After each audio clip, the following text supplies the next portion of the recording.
Hi boys and girls, it's Mrs. R and it is time to do some learning.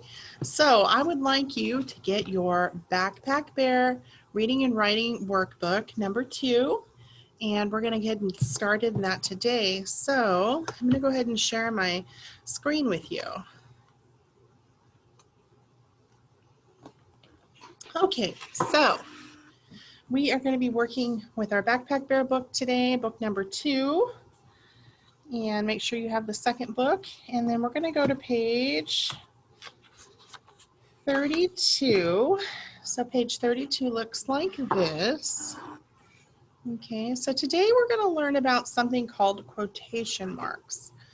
Quotation marks are these little brackets, these two little lines up here that tell you when someone is speaking, and it tells you what they say. So for example, in this sentence it says, Peg says, so Peg is talking, and every time she talks, whatever she says, we put quotation marks around. Can we help you? And so on the outside at the beginning when she says something, and at the end we put quotation marks. So down here you're going to need to grab your pencil, and we're going to practice using quotation marks. Okay, so down here it says, yes, you can, says Max. So Max is talking. So what we're going to do is we're going to put these two lines that look like this. Let me make it nice and big so you can see it. So these are called quotation marks. These two little lines, they almost look like letter C's on each side of where the person's talking. And that tells the reader that someone is speaking. Okay, yes, you can, says Max. So on both of the sides where he's talking, there's quotation marks. Now, we are going to practice this by writing a sentence using quotation marks, where it says, write all about it. And we have different words we can choose from. Now, you can write whatever sentence you would like to write, or you can copy the sentence that I'm writing. So we have eggs, box, fox, says, mop, help. So I'm trying to think of a sentence that would make sense to go about what we've read so far. So up here at the top it says, Peg says, can we help you? Yes, you can, says Mox. So I think what we're going to do down here is, let's see here. Let's use some of these words. So let's say Mox the fox. So capital M, O-X, and we know how to spell Mox because it's right up here. Mox, and remember we put a capital at the beginning, finger space, Mox the, T-H-E, okay, Mox the, then we need a finger space. Now here's the word fox, okay, F-O-X, Mox the fox, and we're going to use the word says. Says. Now, just like in the sentence up above, up here it says, Peg says, we need to put this little mark here. It's called a comma. Now, we're out of room, so we're going to go down to the next line. Mox the fox says, we're going to say thank you. Okay, are we ready? Now, when you put this, when you're writing down what he's saying, you're going to put those quotation marks around it again. So they look like those letter C's, and we're going to write capital T, because when they're talking, this is almost like its own little sentence. What they're saying, we're going to capitalize the first letter. Okay, thank. So TH says thank, and then a finger space, and the word Y-O-U spells you. Now, at the end of that, I'm going to put an exclamation mark, because usually when you say thank you, you have a lot of feeling to it, right? So we're going to do that too. Thank you, and then we're going to put quotation marks around it.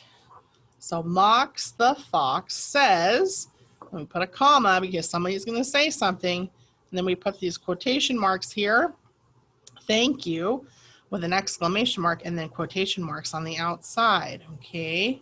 So that's a little tricky, quotation marks, but really all it is, it's a very simple thing, is that it's telling you someone is speaking and we're writing down the words that they are saying, okay? So anytime someone says or speaks or is telling something, you can write with quotation marks what they say, and that's what you would do each time when you write about something somebody's saying, okay? All right, so if you're still working on this page, just go ahead and press pause until you finish up. Otherwise, we are going to turn to the next page, which is page 32, okay?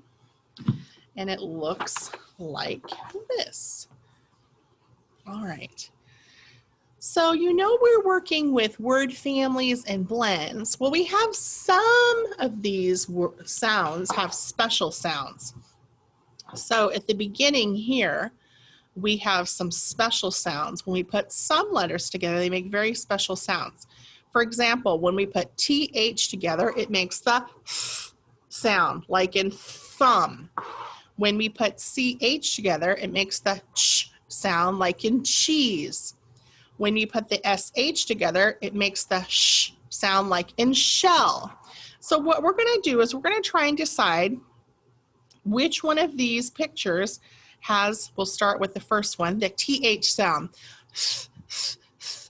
Which one of these pictures has the sound at the beginning? Is it cheese, shell, or thumb that has the sound?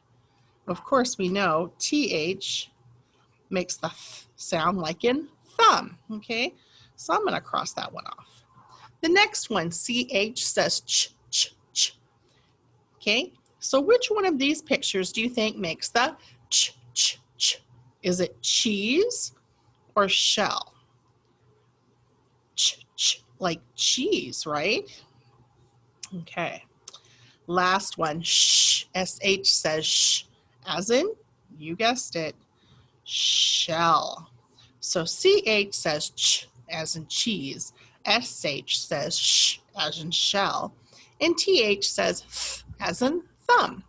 Okay, so let's listen for the beginning sound, and we're going to decide, does it have a TH, a CH, or an SH at the beginning? This is a thorn, thorn. TH makes the sound as in thorn. Okay, number 2, chair, ch, ch, ch, ch, chair.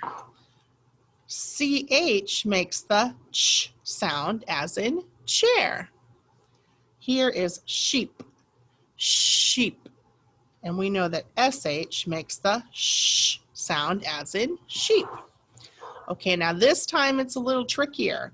We have to listen for the ending sound to see which one of these words has the TH at the end, the CH at the end, or the SH at the end.